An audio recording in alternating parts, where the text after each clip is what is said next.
ఈ టైంలో ఎలా ఉండాలంటే ఆల్రెడీ చదివిన దాన్ని చిన్నగా ఒక పేజ్లో రాసుకోవడం కానీ ఓన్లీ కీవర్డ్స్ రాసుకోవడం కానీ చేయొచ్చు. కానీ మన స్టూడెంట్స్ ఏంటంటే చాలామంది నోట్ మేకింగ్ అంటే ఒక టెక్స్ట్ బుక్లో ఉన్నది యాజ్ ఇట్ ఈస్ వాళ్ళ నోట్స్లో రాసుకోవడమే నోట్ మేకింగ్ అనుకుంటారు.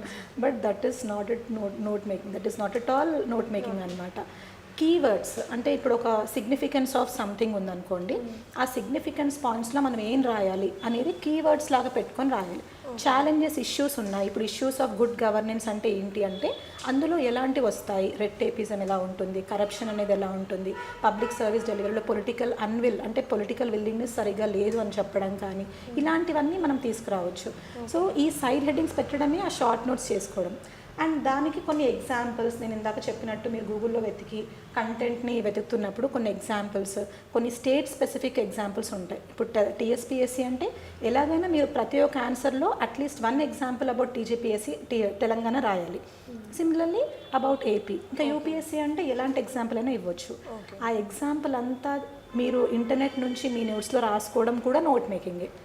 బట్ స్టూడెంట్స్ ఏంటంటే ఆల్రెడీ వేరే ఇన్స్టిట్యూట్స్ రెడీమేడ్గా మెటీరియల్ ఇస్తారు కదా, దాన్ని చేసుకుంటూ ఉంటారు. అలా అంత ప్యాసివ్ వర్క్ జరగకూడదండి. ఇన్స్టిట్యూట్స్ వర్క్ కొంతవరకే ఉంటుంది. But majority of the work should be done by students themselves.